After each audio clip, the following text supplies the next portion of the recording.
Hello and good morning. Give us a quick second as we get live everywhere. Instagram always takes a moment. Okay, here we go. All right. Welcome and good morning, everyone, and welcome to Social Good Chats. I should probably learn how to say that without stumbling over my words. I'm Katie McManus, and I'm here today with my co-founders, Alex Schicchetti and Lauren Lefkowitz. Good morning. Good morning. How are you guys? So good. And a little tired. Yeah. I put on my big girl pants this morning and I went to a 7:30 a.m. meeting, which goes against everything I practice as an entrepreneur. But I survived it and I met good people and I think I'm going to end up on a board of directors. So worth the networking opportunity. Absolutely. Exactly. Yeah. What about you, Alex? Why are you tired? I stayed up way too late reading my book. So what are you reading? Yesteryear. Oh, I bought it. I haven't started it yet. It's good. It's really good. Yes. Okay. I'm only 100 pages in, but with kids and everything, by the time I actually get to reading, it's a little late already. And then, right. Yeah, I don't have that much self-control putting it away and just going to sleep. Yeah. What's the meme? It's like when you pick up your book to read just 15 minutes, it's the best 4 hours of your night. I didn't hear that one night. So true. It was like 3 hours of my night, but like at 12:45, I decided, wow, this is bad. You have to go to sleep. Yeah. Really. Been there. I get to the point sometimes where I'm like reading with like one eye open and I'm like, oh God, just stay awake. It's actually why I stopped using my Kindle, because it's backlit. So like I can read it in the dark and I can like read it and you don't have to turn the pages. So you can just like prop it up against a pillow, read it one-eyed, and then just like tap it when you need to turn the page. I like it. I'm actually just like morphing into a swamp witch faster than I thought I would be. Fair. Anyway, as you guys know, but if you're watching and joining us just now, hi, we are the co-founders of Social Good Networking, a new networking group that is only for progressive business owners who want to make a difference, who don't just want to go into a group and be super transactional, but like, here's my business card. They actually want to build relationships and make business besties. And yes, of course, get referrals and give referrals for business to people that they know and trust and like. But also, have the function of the group have an impact on the world. So, a portion of all of our revenue is going to be going to organizations like NAACP, the ACLU, and Planned Parenthood. And Lauren and Alex, I think let's start off with like, why did you guys like say yes to doing this group originally? So many reasons. Alex, you want to start? I mean, first of all, because it's you guys, and I mean, doing anything with you guys, it's just really fun. So here we go. That's reason number one. So to me, this whole networking was new. And to be completely frank, I didn't join that many networking groups before, but the few experiences that I had did not feel right. They didn't feel good. And what I do when give us specifics. I want to know. When I'm like in a situation, and this is my problem, when I'm in a situation where I don't like something, then I just, procrastinate, don't do it anymore. So I knew something needed to change. For me, what you said before, Katie, that's the main thing. It was so transactional, and I don't vibe with transactional. I want to chat about like, oh, what books are you reading right now? I want to be open about who I am. I don't only want to put my strengths out there. I just actually shared something yesterday about one of the experiences in our group about, being able to show up as yourself and also share the bad stuff. And that is just who I intrinsically am. I am very open and very honest about what's going on. And the group that I was part of was absolutely not for that. It was all about everyone was just sharing like how amazing they are at what they're doing. It was all about like, this is what I do. This is my pitch.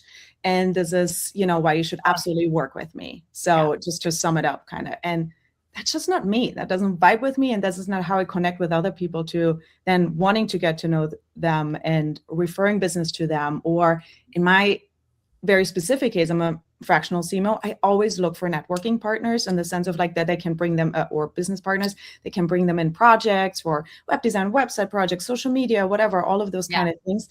And that was just like, ick. Yeah.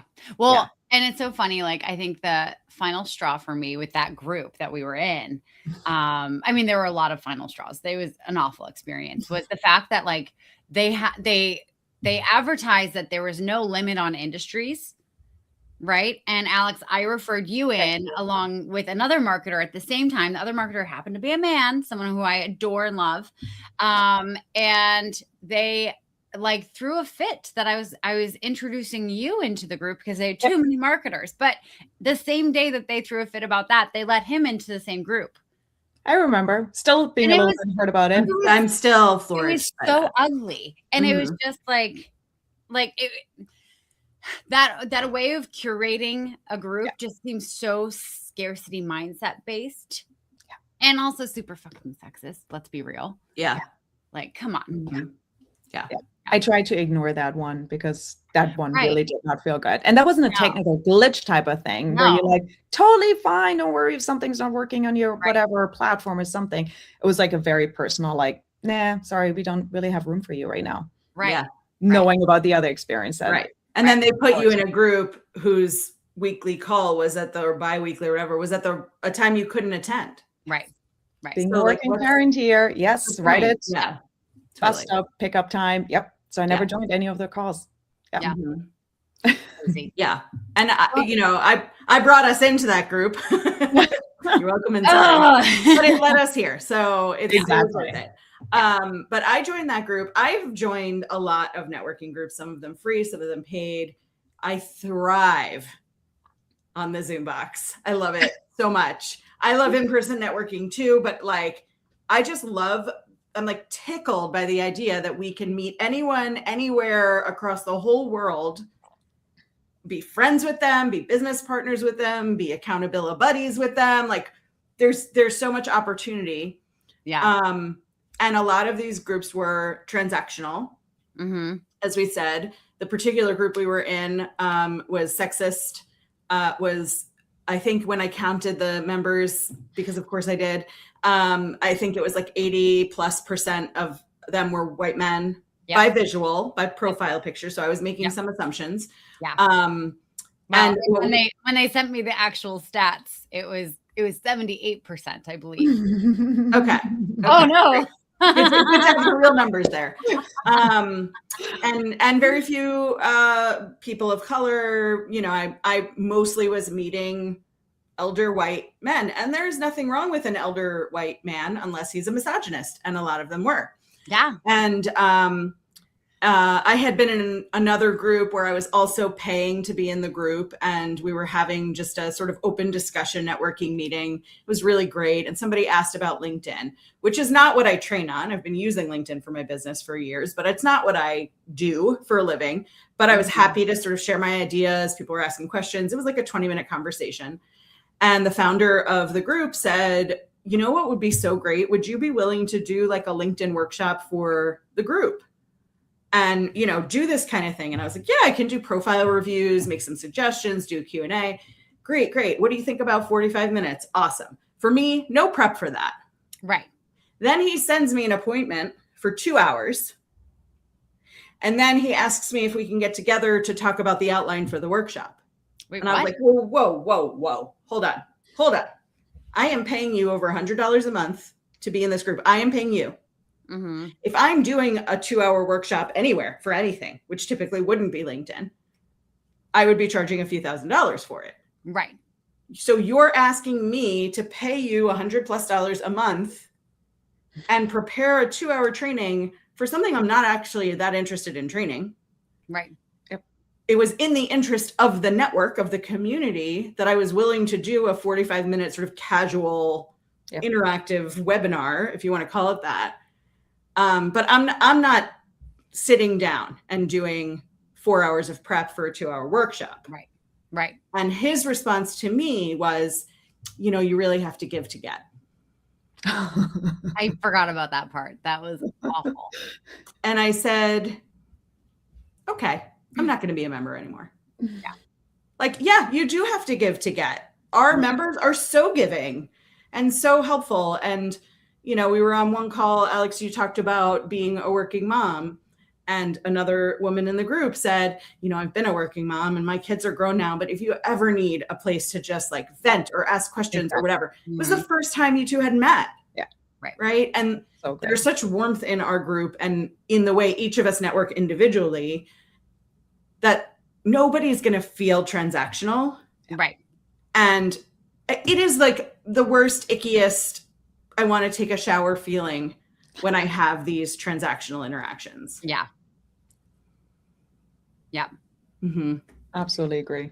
Yeah, you know, it's funny because during the pandemic, because I'm an extrovert, like I used to go out and into the world and network, you know, any single happy hour or event, like I'd be there and I'd be having so much fun because I love being around people. And when the pandemic hit, I got a little depressed because I couldn't be around my energy source, right? And I remember just going through Eventbrite online, you know, events and just going through the calendar and looking up networking and signing up for a networking event a day. Wow. And I wouldn't go every single day to all the different networking groups, but like it would be on my calendar. If I didn't have a whole lot going on that day, if I weren't talking to a lot of people, I would make sure like both for my business and for my mental health to go and just be around people. And I realized very quickly there are really good networking groups. There are networking groups where that feel almost like workshopy and coachy and like fun. Like you feel like you're developing yourself as you're there. There are networking groups that are very transactional. There are groups that are like going and doing a hang with friends. There are also like real weird ones. You know, there was one group that I joined that I got into the Zoom room and there were only 2 other people. So like I was trapped. You can't leave early in a networking group where there's just 2 other people. Like it feels too rude. And the lady who organized it just really loved dolphins. And she was telling us how she really just wanted to find a job where she got to talk about dolphins a lot. And like that was it. And kind of adorable. I'm always conscious of that when people are like, oh, like I've been to a networking group before. I'm like, oh, what was your experience? You know, was it weird? Was it uncomfortable? There are also networking groups where people were just super rude. I think it depends on who's creating it, like who's curating the people, who's inviting the people, how are they describing it? What are they? What's the intention they're setting for each and every meeting? How do they set the meetings up? You know, so many people I know have gone to events that are horrible. And I think that's something that's so special about our group is that, you know, we've all had those experiences as well. And we don't want to create that. So we're being very conscious about creating a very warm and like human-centric experience for our members. Yeah. Right? Yeah. I don't know about you guys, but half the time when I get on a networking call, I don't talk about business at all. It becomes like the last 2 minutes of the call. Like, by the way, what do you do? Yeah. You know, 100%. Who do you help? Yep. You know, it's like, oh, you're going to Italy next month. Where are you going? Let me send you some recommendations of places that I love. Yeah. Oh, you really like wine? Try this. Oh, you like this? Try this. And then, you know, I get that back too. I love that about like how really all of us network and even talk to each other is that like the US in particular is a very like, what do you do for a living first kind of place. And I noticed the networking event I was at this morning, I noticed that I didn't ask that. And I heard people around me saying like, oh, it's nice to meet you. What do you do? And instead I, you know, asked how they were attached to the group. And then I just asked questions about them. We had full discussions. I have no idea what the 2 people do who are next to me. I mean, I know what their titles are because other people ask them. But that's less important to me than like, let's actually connect and be human people. Yeah. And then we'll see like how our friendship or relationship or networking develops and how we can help each other. And I think that's like speaks to the baseline of what we're doing with social good networking is like the baseline is a rising tide lifts all boats. Yeah. That's in business, that's in personal stuff, that's in interaction. Like there's so much opportunity and we've all been burned so many times by bad networking. Yeah. especially the introverts, which I surprisingly am. I am a super social introvert. And so I make it my job to make people feel comfortable and welcomed and part of the group. But I also can sit like in the quiet and dark for 6 days without losing my mind. And I think, you know, for introverts, when they have bad networking experiences and bad group experiences, there's a tendency to be like, oh, networking is just not for me. Yeah. 100%. And that's not true. I mean, if you're in a group where people feel good about each other and they feel like they're walking into a trusted environment, it's for everybody. Yeah. Lauren, I love that you said that and shared this, because I had a very similar experience just a couple of weeks ago and was an in-person networking event. And I know I talk a lot, but I'm also an introverted extrovert or something along those lines. And I just do not like those situations. But it's interesting that you said that with like, you know, not immediately sharing what you do. And it was exactly that. It was a group of middle-aged people and we were all at a restaurant. And until the very end, I didn't know what the majority of the people there who were in my immediate vicinity. Because we just didn't talk about that. We shared about like where we lived and what we do, about our kids, about the not kids, the hobbies and everything in between. And again, at the very end, I was like, oh my God, what do you actually do? Like, tell me a little bit more about it. And it felt so good. I had such a great time. It was, oh my God, so uncomfortable to get into that restaurant all by myself. And then I had such a good time for 3 hours and chatted with everyone. So yes, I can so wholeheartedly agree.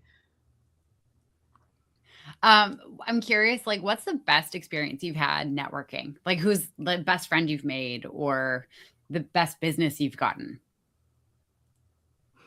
Tear, you. Tears. Okay, outside of the three of us. Yeah, but seriously, I mean, you know, Katie, I met Alex through you and like instant connection. And of course, we're all business partners now. But I was following you on LinkedIn, Katie, and you were having Friday business building kinds of calls. And I joined one and then I was like, I want to talk to her. And we had one conversation and then we started working together on New Year's Day, the year we started working together. You were my coach for a few years. And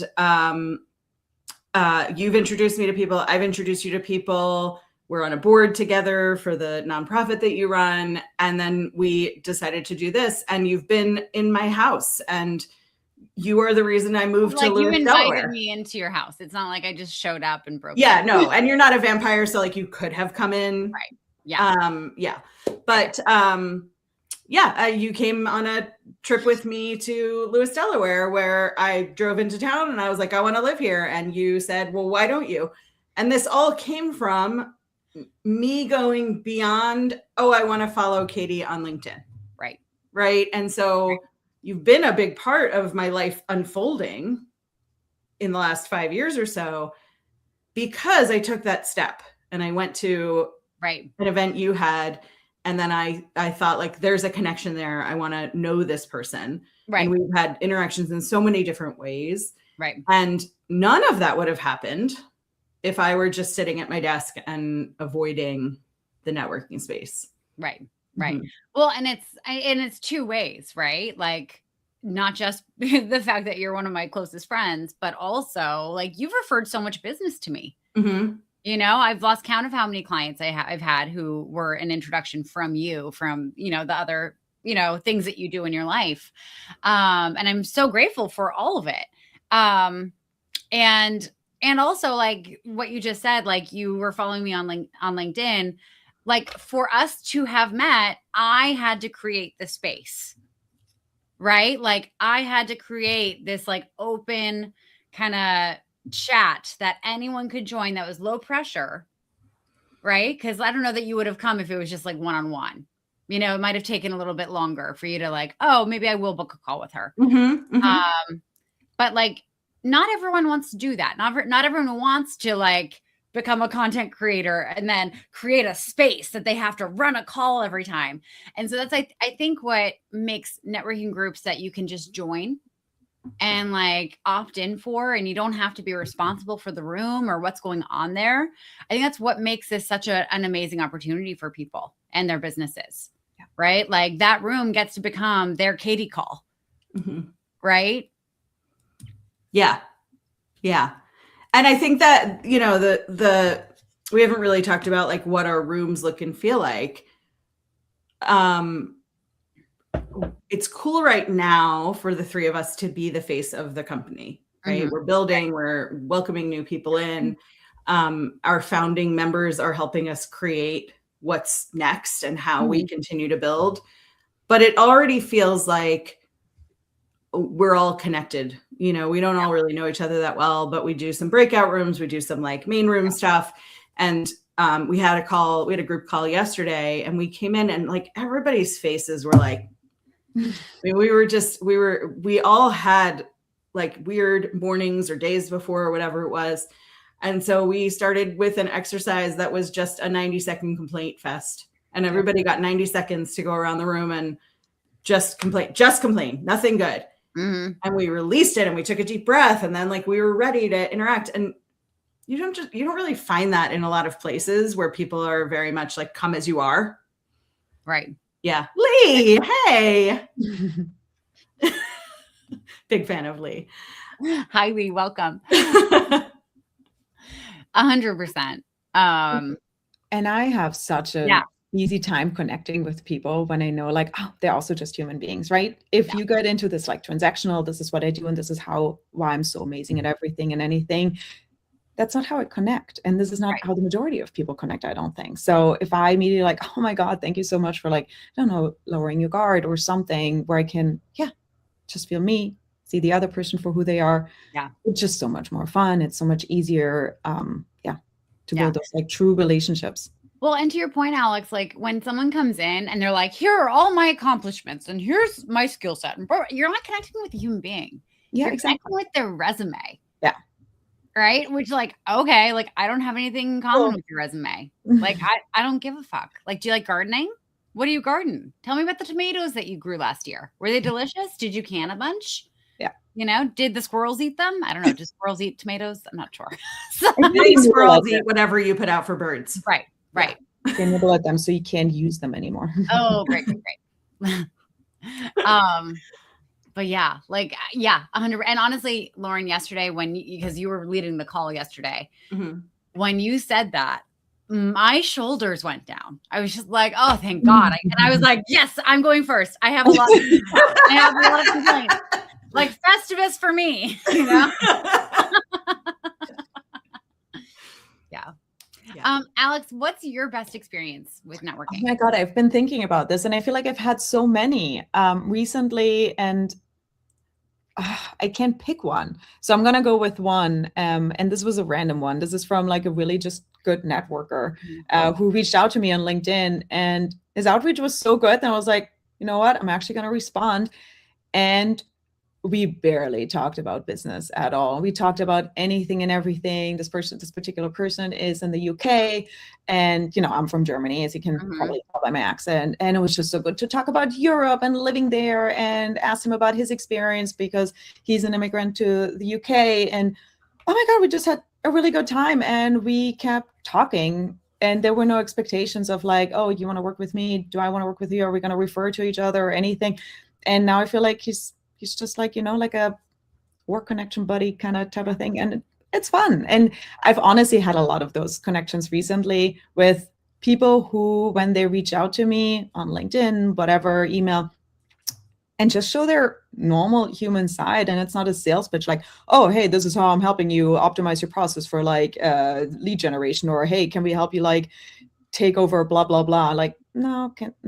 And then others who basically offer exactly the same thing. I have 2-hour conversations about books, living in Europe, spiritual stuff, and anything and everything in between. And I really like those people now. So I've had, honestly, so many good experiences. The good experiences are outweighing definitely the bad, but the bad obviously are the ones that stand out. Oh my God. Yeah. They're the worst. Yeah. Like that guy who is like, oh, I want to hire you to come in and do like grow my company for me. and then wanted to charge me $5,000. That's a good story, Katie. Can you tell us about that one? Yeah, this guy, Rick, by that one. I'm going to just name him Rick McPartland. He was part of this networking group that we were in. And I ended up in a breakout room with him, and he runs like a sales training company for corporations. Like he goes in and he trains their salespeople, and he has like a full like format that he follows, framework. And he's older, he's like close to retirement age, and he was talking about I forget what he was talking about, but I remember mentioning in our little breakout room, have you ever thought about like licensing and creating a model that's like standalone from you could train people to operate under the model, and then like almost like a franchise, and you could make passive income from it. That might be a really great option. Or you could sell the company at that point. Like you build it up and then sell it, and then it's worth something for someone to buy at that point, because it has like this whole framework, and it has potential for growth, right? Because at the point that he and I were talking, it was just him doing these trainings, and that's it. And he was like, "Oh, that's interesting." I was like, "Yeah, like man, I wasn't selling myself. I was thinking you should meet my attorney, David Fryman, because he helps businesses do all the legal stuff that makes that possible." Yeah. Right. And so I introduced them. I think David had like kind of a weird call with him. He's like, "Oh, he's not interested in this." And I was like, "Oh, that's weird," because he seemed so interested in this. And Rick reached out to me the next week, and he's like, I can't stop thinking about what you were talking about. Can we book a call? And so I was like, "Yeah, sure." So we started talking. And I honestly had kind of forgotten what we talked about, because I talked to a lot of people. So we get on the phone, or we get on Zoom, and he's like, "Yeah, you mentioned this and this and this for my company." I was like, "Oh, that's right." And so I started like kind of teasing out this idea and in a few different directions. And he's like, "I would actually really love help building this." And I'm like, "Oh, cool. Like what kind of help do you need?" He's like, "Well, I would like your help. I want you to help me build this, because you have this vision." And I was like, "Oh, okay, great. Like, let's book a call and start like talking about what that would look like." So we booked a call. We kind of like hashed through his business and like all the things. And he had like a grandson who was like going to be inheriting the business. It was kind of weird. And through this, I'm thinking like, this might be an opportunity for me to buy this business. If it's something that I'm going to be building anyway, like maybe there's some partial ownership that could be discussed, and or full ownership, like, a buyout situation. And we left it at let's come up with like a kind of a timeline and stuff. And I was like, one of the things that's going to be really important if I'm building this entire thing and coming up with a licensing structure and a package and what is included when people want to buy in and become a coach for this business or a trainer for this business, I'm obviously going to need to go through all of the trainings that you offer, just to make sure that it's all correct, right? And that like it's accessible for everyone and it's applicable. And I got an email back from him saying that, okay, yeah, that's the next step. And like, you'll need to pay me $5,000 to go through that training. And I'm like, this is such a fucking scam. This is such a scam. And I reported him to the group. And like with screenshots, I forwarded all the emails, everything. And I got a call. They were pretty responsive. Like I got a call from our group leader, Lauren.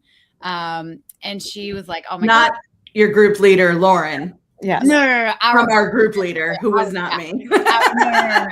No. Our group leader, that Lauren was in, because Alex wasn't allowed in our group. Right.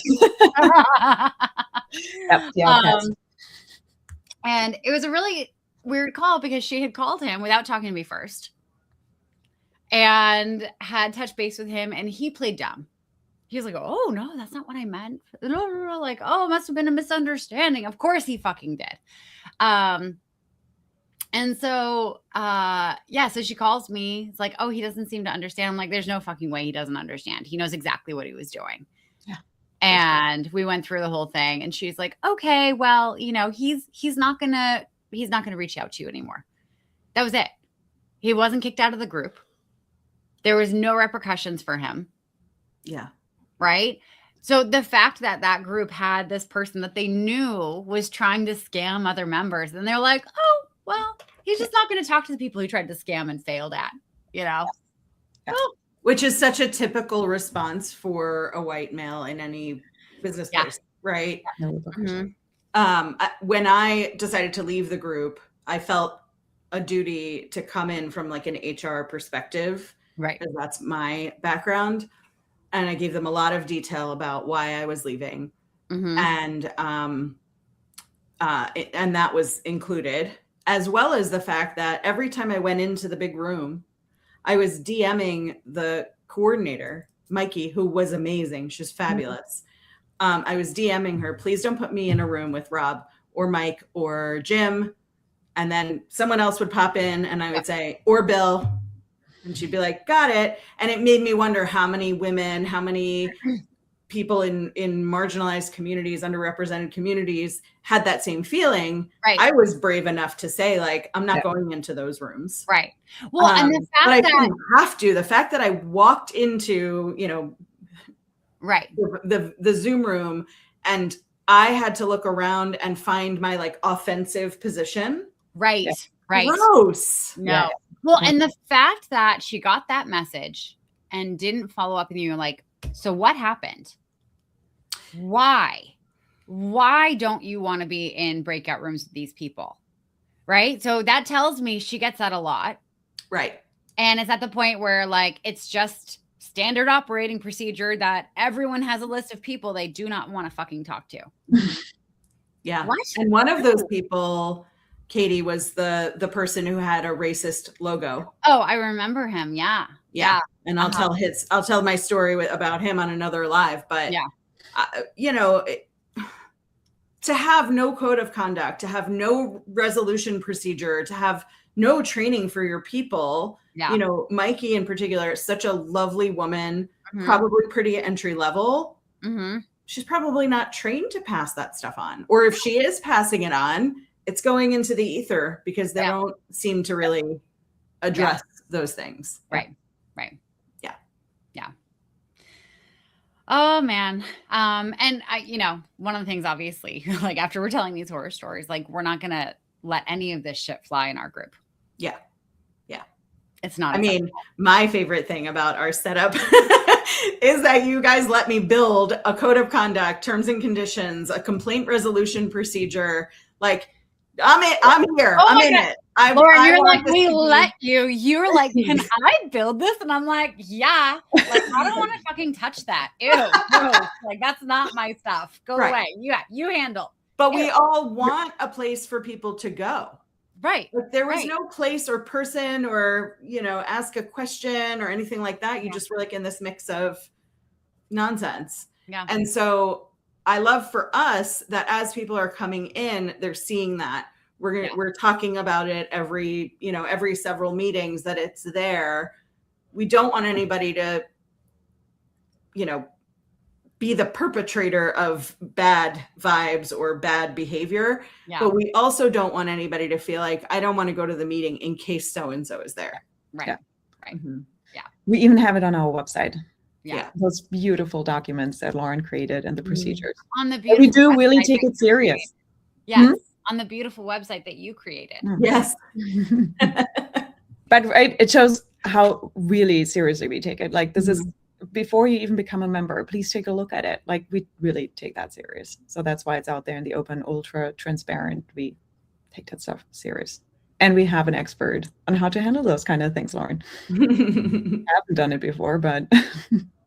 Oh my gosh. I know. Well, what do you hope to get out of the group for yourself as a member of the group? I think that would be a good place for us to end on. Yeah. For me personally, what I hope to get out of the group is I want to, in 2 or 3 years from now, I want to walk into a room with like 500 people in it who've all been a member of Social Good Networking.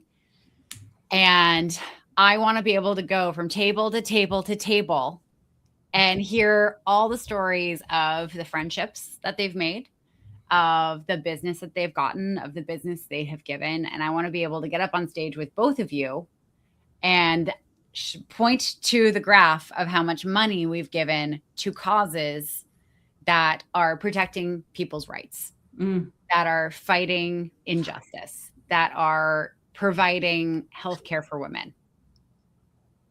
That's what I hope to get out of this. Small, tiny, little things. Okay, I'm not sure how we're supposed to top that.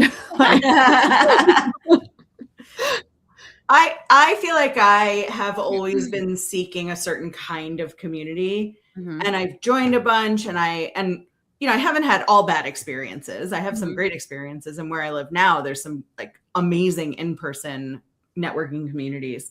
But what I love about what we're building is that we are all so interested in people, entrepreneurs who haven't found their place in networking, to like come in and feel pretty immediately like they belong, like people care about them, like they can thrive, like they're not stuck in a world of how many referrals did you make and how many meetings did you attend and how many this and how many that. Gross. Yeah. So I am super excited that we've already sort of set the groundwork for that, our current community members who have come in on the early side are living that with us and are also interested in that. And I sort of have the same vision as you, Katie, like, oh, we've got 4 conferences across the country this year, 500 people at each one. And they come in and they're like, oh my God, finally we're in the same room. You know, I'm so excited for that. Yeah. Well, I really hate that I'm going last because it's a combination of both of that. I want to build with the two of you a community where you feel good about being part of, where you meet your new work besties. I come from corporate. I do miss my work besties. And I sit here in this lonely office. I mean, my husband is over there, but I want to meet more people than that. And I miss that. And just in these past few weeks, I feel like I've made new work besties. And in a couple of years, hopefully one, when we go to those big conferences, retreats that we're hosting, I want to give them all a hug and like, oh my God, it's so good to see you in person. The people that I already feel like I know so well just from like a few weeks, because we've been able to share the good and the bad and the in-between and just like process anything and like the process of how they got somewhere. And just have that as my supporting community, and we get to build it with everyone who's in there. Yeah. Yep. Yeah. Awesome. I love us. I love us too. I love everyone in our community so far. Yeah. We're a pretty cool community. Yeah. Awesome. Yeah. All right. Well, with that, I think we should wrap up. To everyone who's joined us, thank you so much for being here. If you're curious about Social Good Networking, you can go to our website, socialgoodnetworking.com. We are progressive only. So if you are a business owner and you are progressive, then welcome. Please, we would love to welcome you into our group. And I'm Katie McManus. Lauren. I'm Lauren Lefkowitz. Alex. I'm Alex Spaghetti. And we're Social Good Networking. Thank you for being with us. We'll be going live every Thursday at 10 a.m. So come and join us every week. See you then. Bye, guys.